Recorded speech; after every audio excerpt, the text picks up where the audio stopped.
from all around Geelong. I'm here to tell you how football is. Good morning and welcome again to the GDFL Footy Show. Yep, footy's back for this weekend, round 3 of the GDFL. We had a break at Easter, a fantastic weekend it was at Easter. No GDFL, but great footy with Hawthorn and Geelong. The Cats getting up, and of course, yesterday, a magnificent game with Essendon and Collingwood again. But the most important thing, it is GDFL action this afternoon, and we're back again. And of course, the big one out at the Thompson Thunderdome, which we'll talk about a little bit later on, between the Tommy Tigers and the Belmont Lions, the 94.7 match of the day. Hello, I'm Dick Philpott, and once again I've assembled some of the biggest names and brains in country football to eradicate, adjudicate, communicate, and definitely not procrastinate. First of all, the man who needs no introduction from the Werribee Ducks, the little duck himself, Grubby Coachins. G'day, mate. G'day, Dickie, and we're back into the football, son. I hate that week off. I just wanted to get back, and now we're here. Be a big game today. Magnificent. Of course, another guy who needs no introduction. We'll be talking Colts footy. That's Alex Tajani. G'day, mate. Thanks for that introduction. He's done it again. He's done it again, bro. Tajani.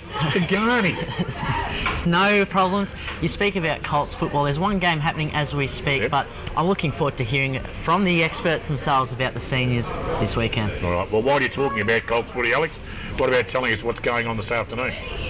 This morning already, rather, This morning. in Colts footy. Crikey. Well, I'll start off with just the one game. Anarchy are playing St Mary's as we're speaking, but there's 3 other big games, none more bigger than, of course, I was going to say Collingwood for a second because you got all the black and white, but that is North Geelong rather, playing off against East Geelong. That'll be one of the games of the day in the Colts, in my opinion. Having said that, Corio versus Bannockburn could also be a real thriller, and there'll be another 2 here and there. So that's about Colts. Who'll win them games? Well, now I've got to go through them again, Grubby. Great. North and East? North and East. Give us an upset. All right. Give us an upset. I reckon. Stick your neck out. Something I can't do because I've got a neck anymore. Here we go. Yeah. All right. How's this one? East Geelong to be up for the first 3 quarters of the Colts game, and because I'd like to be on your good side, Dick. Oh, that's all right, North yeah. Geelong sweeping with the points in the final quarter. Ooh. Is that a good prediction? Good on you, Alex. Fantastic, mate. And we look forward to your segment again next Saturday morning. One of our popular segments this year we've introduced is Fabulous Footy Flashbacks, and this week is no exception whatsoever. We go down to the St Leonard's footy ground. What? Down to St Leonard's. We used to play footy down there once. A long time ago, St Leonard's footy ground, and they're taking on the Bannockburn Tigers. The Lakeside Oval is called exactly. The Bannockburn Tigers, and people to look out for is Phil Dennis. Was that right, producer? Yeah. Phil Dennis. I thought it might have been the other brother. Phil Dennis was the coach of the Bannockburn Tigers back then. Gary Toolman's in the side. There's all sorts of famous people there. Your commentators are the Rotten Ronnie Brain and Barry Walker. The boys down here have just told me he's only 16, so that's even better for the youngster. Right, He's Hart, done a top job. Hart takes a mark from the kicking, chips the ball in towards centre half forward, and a nice mark taken down there for Bannockburn by Grogan. Jeff Shaw, the defender for St Leonard's, made sure that the youngster earned that one, Barry. Yes. 50 metres, do you think? I don't know. He's another backman gone down forward. He started off on the half-back flank here today, didn't he? Back pocket, mate, I Back think. pocket, yeah. Yep, little back pocket player. So Bannockburn are really sharing the goal spree around here this afternoon as the youngster comes in from 40 metres, and I'll tell you what, he's popped it through. Might be looking for a forward pocket roving duel place, Ron. Oh, it just gives the boys a bit of confidence. The ball hasn't been up there a lot this final quarter, and I see he's heading back to the back pocket. He might have strayed. well, I believe that young David Gagan is the reserves coach as well here, so I think it's probably good that the youngster who's putting a lot of time and effort into the Bannockburn Football Club gets a run on the ball and has a taste of kicking those 6-pointers. That's right, and we see the Gary Kerrs Northside High Array, which Corio Village News Agency final quarter scoreboard showing St Leonard's 9-9-63, Bannockburn on 23-17-155. We've been going just on 30.5 minutes.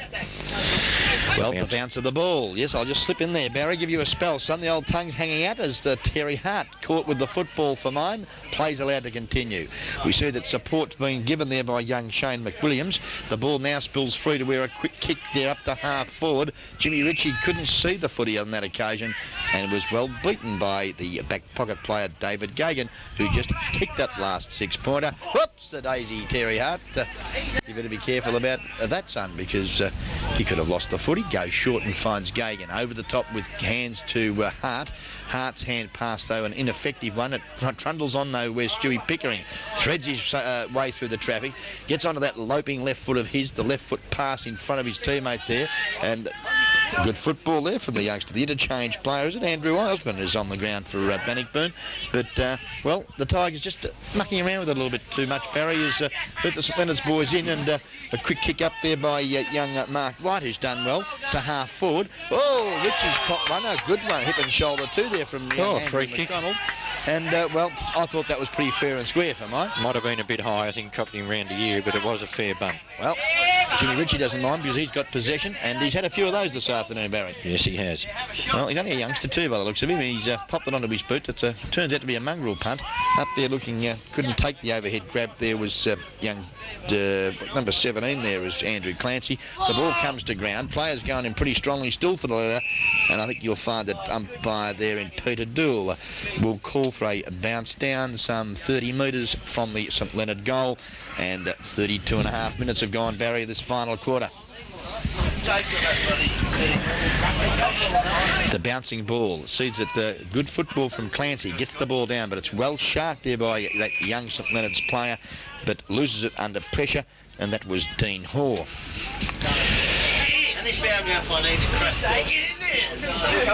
Okay, boundary umpire there in... You'll find Dean Pritlove brings it back into play. We see that St Leonard's now, who's done very well since coming onto the ground from mine, Matthew Kelly. He loses possession, goes straight to where Condon traps the football, goes long to the centre of the ground. Henderson in front, traps it sweetly like it was on a string there. Feeds off the hand pass to the running Connors, runs his full distance, slaps the ball onto his left foot. Dennis has dropped the soda, but he's still in there working hard for the footy. Great play, sheer strength, shoots it, goal. Has he kicked his 8th? No, he was just offline. Good desperate football there from the defender in Jason Melberg, and forces the error. Phil Dennis has kicked 7-4 for the afternoon on the Gary Kerr Northside High Edwards as Village News Agency scoreboard. Bannockburn 23-18, 156. Well in control of St Leonard's 9-9-63 this afternoon, Barry. Well, we've had a good look at these, and first of all for the victors, well, all their running players, your Gary Condons, your Robert Hendersons and your Kevin Connors, they've all performed very well. Stewie Pickering, I'll mention. I like Matty Pilgrim's game for three and a bit quarters. Probably a lack of a little bit of discipline, Barry, in certain stages. Could have cost him the best performer award here this afternoon. Also, Terry Hart, the skipper, did a very good job for his side, controlled his wing all day. And I liked Robert Sells too, Sticks. Did a pretty good job for his side. He kicked 3 goals, 4 for the afternoon, and did well. A special mention to the two 16 and 17-year-old kids. Christian Shaw, 16 years of age, kicking 1 goal, 1 here this afternoon for his side, wearing that number 21 jumper. Did a great job for his side. But all in all, over the 4 quarters, we, well, had a bit of a look at all players, and well, before I make the decision, I better give best players for St Leonard's, because they did have some tries all day, and none other than that number 5, the Gary Ablett of St Leonard's, in my opinion, Jimmy Ritchie. Congratulations, Jimmy, did a great job for your side. Yes, he's got a little bit of devil in him, you know. Too right, he has, and he's only a youngster, got a lot to learn in football, and will be an asset to the St Leonard's Football Club. Greg Mervyn, good old Swervin. Tried hard all day in the centre, and it was a real good battle between him and Stewie Pickering in the middle. Also, I liked Glenn Britton, I should say, the little red-headed fella, number 8. That number again, did a pretty good job, and Matthew Kelly came on. He was started off on the wing, I think, and I'm not sure what happened. His second quarter was a little slow, but gee whiz, in that last half he had many possessions, and congratulations to young Matthew Kelly.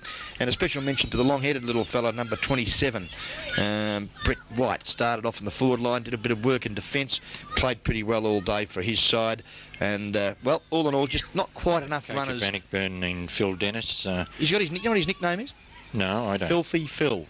Well, I tell you what... We'll find out Monday night, mate, a bit more about that. I tell you what, he was filthy at quarter time in his address to his players, and he went out there and he led by example, kicking 7 goals, 4, used his body well, and as you say, the man of the match here this afternoon, Phil Dennis. What does he get, Ron? Well, congratulations, Phil. You'll be the proud owner of the guest video, Reese Plumbing Hardware glass pot mug, and of course the Argyle cream, which we'll present to Philip on Monday night at Argyle Hotel for the local footy replay at 6:30, and look forward to seeing all the Bannockburn boys there enjoying our company, and of course Doug and Lindsay Tillman. We are the Raiders from all around Geelong. We're here to tell you how football is strong.